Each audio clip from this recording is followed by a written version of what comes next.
Good evening, visitors. Welcome to the Australian War Memorial's last post closing ceremony. My name is Michael Kelly, and joining us this evening from the Australian Army is Warrant Officer Class 1, Frank Franelick. We warmly welcome the family of Lieutenant Richard Farley Bulkeley, whose story will be told shortly. We welcome the veterans who have served, those that are still serving, and the families that support them. We acknowledge the members of RSL and Services Clubs Association, RSL Victoria and RSL Queensland who are watching the broadcast of this ceremony across Australia. I would also like to acknowledge the Minister of Defence of the Republic of Poland, Mariusz Blaszczak. I'm very sorry for the pronunciation.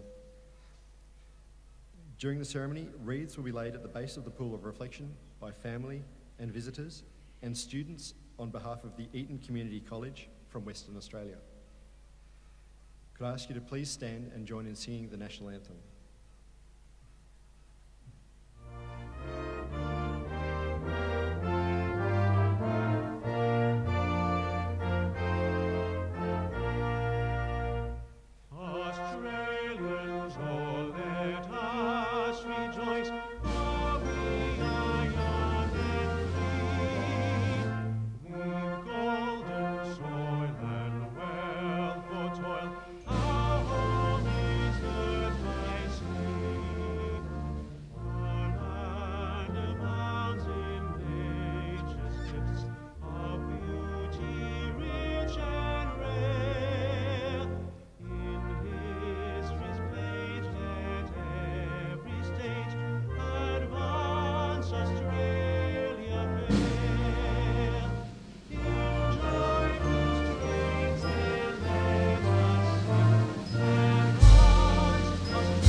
The Australian War Memorial was the vision of Charles Bean, Australia's First World War official historian. Bean landed with the Australian troops on Gallipoli and stayed with them at the front through to the end of the war. The idea of this national memorial and museum came to him at Pozières, France, in the depths of the bloody fighting of 1916. Bean's idea was that this would be a place where families and friends could mourn loved ones buried in faraway places. It would also be a place that could help all Australians understand what these men and women had endured and what they had done for us. Bean's vision, to which we remain true, is best expressed as inscribed in the entrance to the memorial's galleries. Here is their spirit, in the heart of the land they loved, and here we guard the record which they themselves made. Tonight, we will read the story behind just one of those on the Roll of Honour, which lists the names of more than 102,000 men and women who have given their lives for us in war and operations over more than a century. But first, we present a lament, Flowers of the Forest. Wreaths or floral tributes will be laid at the base of the pool of reflection.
Today we remember and pay tribute to Lieutenant Richard Farley Bulkeley, MC.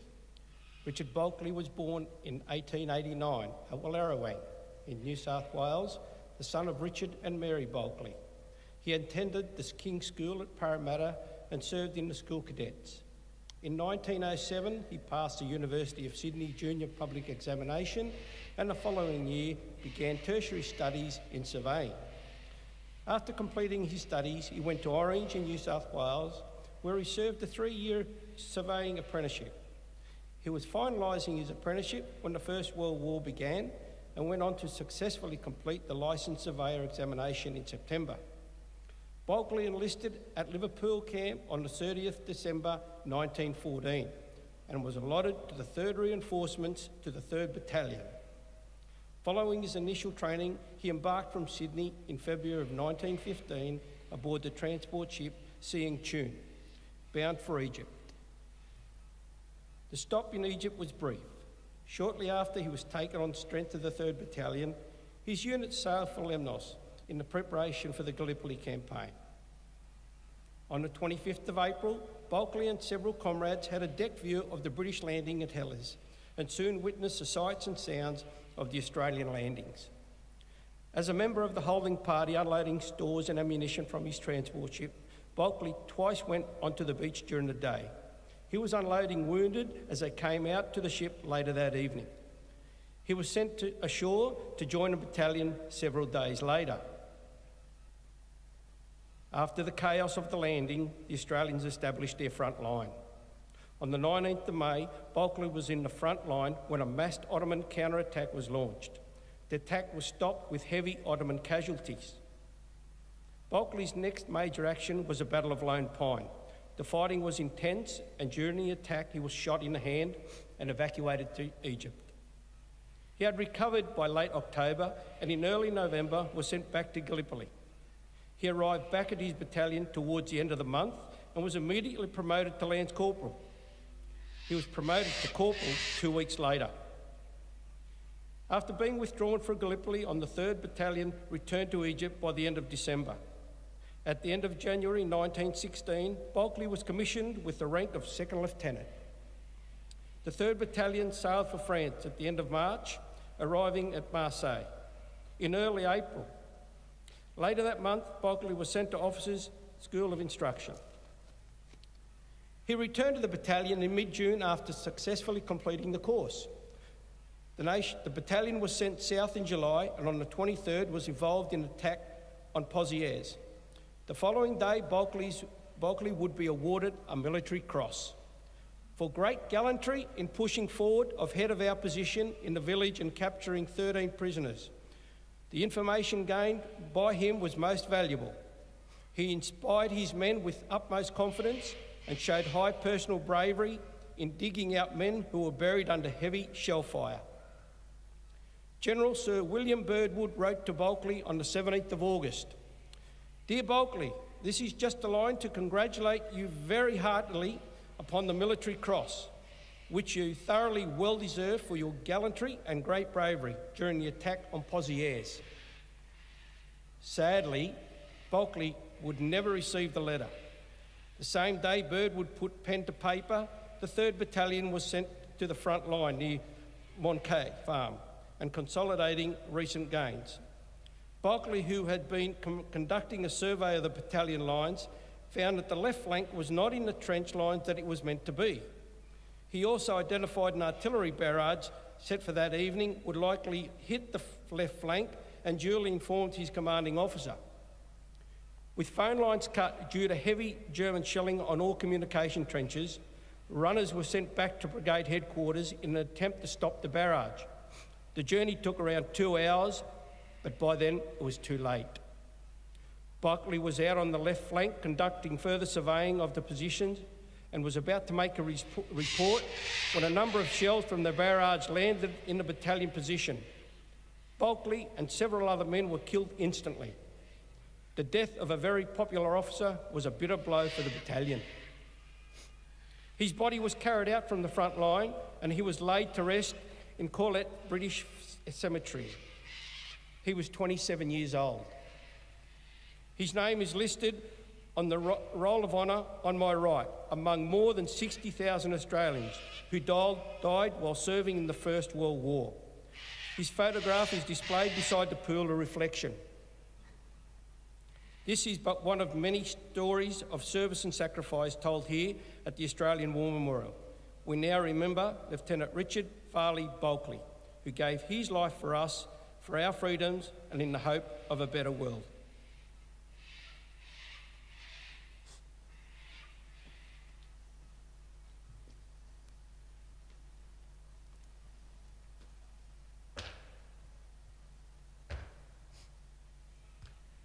They shall not grow old, as we that are left grow old. Age shall not weary them, nor the years condemn. And in the going down of the sun, and in the morning, we will remember them. We will remember them. Lest we forget.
We leave you this evening with the words of the memorial's founder, Charles Bean.